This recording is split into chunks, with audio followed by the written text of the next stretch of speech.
Oi, meu nome é Mirela Zaquia Pereira, eu sou candidata a professora para Ciências e Biologia para o PSS desse ano. Então eu vou estar ministrando essa aula aqui hoje, que vai cair conteúdo sobre ácidos e óxidos, então vai ser uma aula sobre chuva ácida, que ela é voltada para conteúdos do 9º ano do ensino fundamental. Então vamos começar. A nossa aula de hoje vai ser sobre chuva ácida, e para isso a gente vai dar primeiro uma relembradinha naqueles outros conteúdos que a gente acabou de ver. Então a gente vai rever sobre ácidos e sobre óxidos. Então, na nossa definiçãozinha de ácido que a gente já viu, já teve até na prova, a gente tem ácidos como sendo substâncias que quando misturadas em água elas liberam o íon H+, e a gente vai ter os óxidos como sendo substâncias que são binárias.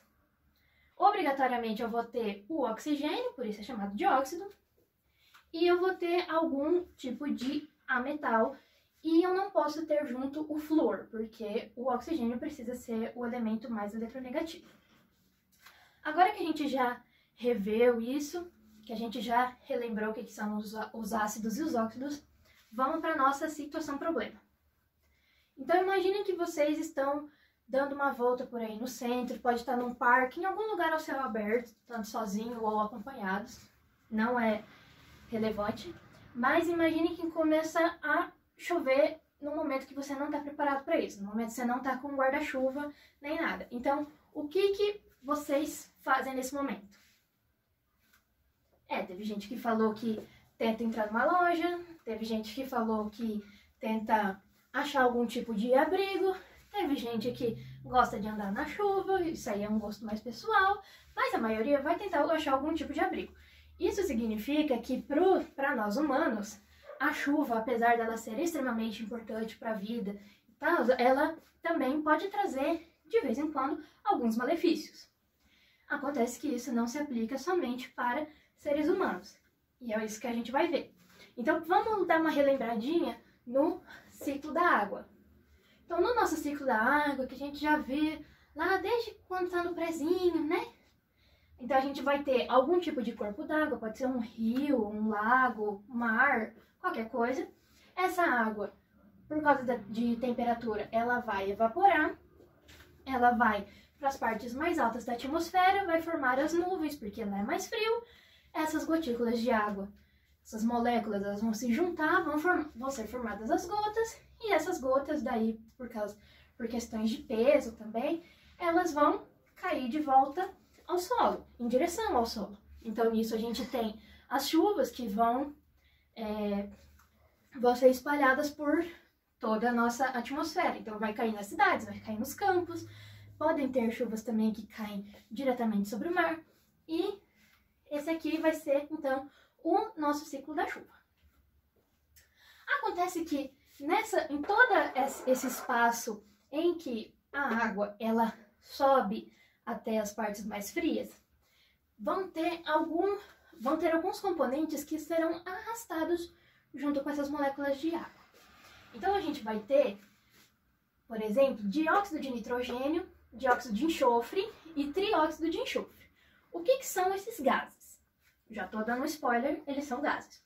Esses gases, eles são o que a gente chama de gases poluentes.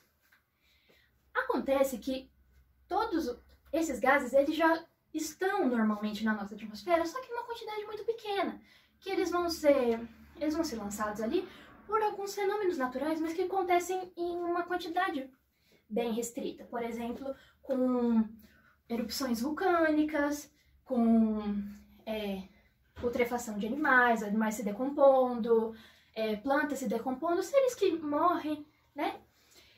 Só que daí, conforme foi acontecendo o desenvolvimento da sociedade humana, né? A gente foi descobrindo os combustíveis fósseis, a gente foi construindo indústrias. Esses combustíveis fósseis, eles estão muito disseminados no nosso dia a dia, então a gente vai ter tanto nas indústrias como nos carros, motos, outros meios de transporte, e isso aumenta muito a quantidade que é liberada. Então a gente tem aqui o desenho das fumacinhas saindo dos escapamentos, saindo desse desenho aqui das indústrias. Então isso aqui influencia a aumentar muito a quantidade desses gases poluentes. Aí esses gases poluentes que eles vão estar aqui no meio da atmosfera, conforme a água ela vai se tornando vapor, né, que ela vai se gasificando e ela vai indo em direção às partes mais altas para formar as nuvens, ela carrega junto esses óxidos aqui. Quando eu misturo esses óxidos com a água, a gente vai criar certas reações químicas que vão acontecer lá em cima, e essas reações químicas vão formar esses três ácidos aqui, ó, o ácido nítrico, o ácido sulfuroso e o ácido sulfúrico. Então, nisso, quando a chuva vier a cair, ela vai estar toda misturada com esses ácidos. E esses ácidos, então, quando eles chegarem ao solo, que eles forem encostando nas construções, no chão, em outras plantas, em tudo que está aqui no solo, esses ácidos, então, eles vão causar alguns tipos de corrosão.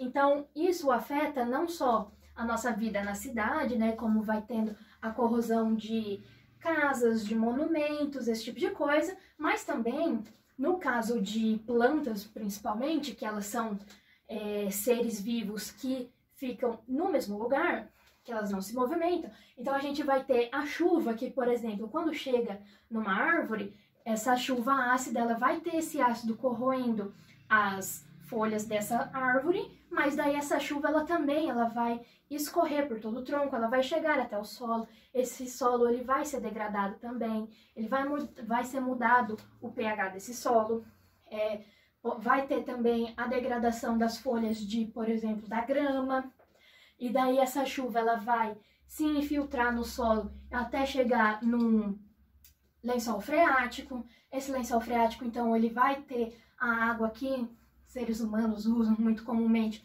para beber água potável, vai ser contaminada. Então, vai ser o tipo de fenômeno que afeta muita gente ao mesmo tempo, tá?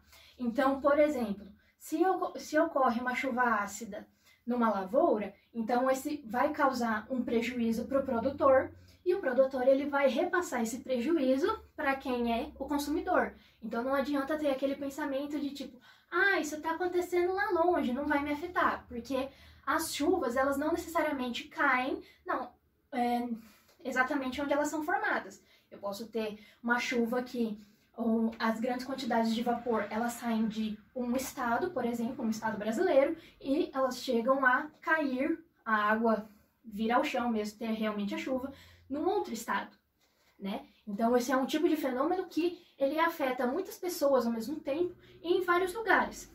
Então vamos fazer aqui vamos dar aqui uma relembrada agora para o fim da nossa aula. Então a gente tem o ciclo da água, e nesse ciclo da água a gente tem a evaporação, formação de nuvens e a chuva.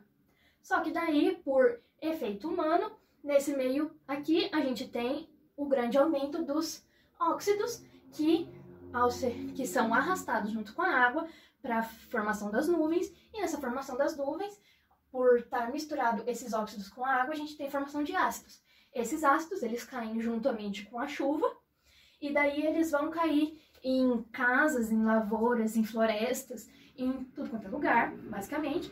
E esses ácidos, geralmente, eles podem causar um grande dano, em maior ou menor escala, dependendo do lugar. Então, hoje, como forma de avaliação para vocês, eu quero que vocês façam uma lista de coisas cotidianas que vocês fazem, em que são liberados gases poluentes. Pode ser andar de carro, pode ser compras que são importadas, esse tipo de coisa. E eu quero que vocês pensem em alternativas para vocês diminuírem, cada um diminuir a quantidade de óxidos, de gases poluentes que são liberados na atmosfera, para que cada um diminua a sua quantidade e a gente poder ter uma qualidade de vida melhor, e também pensando no bolso lá pra frente, né, para ninguém pagar demais na comida. Então essa foi a minha aula.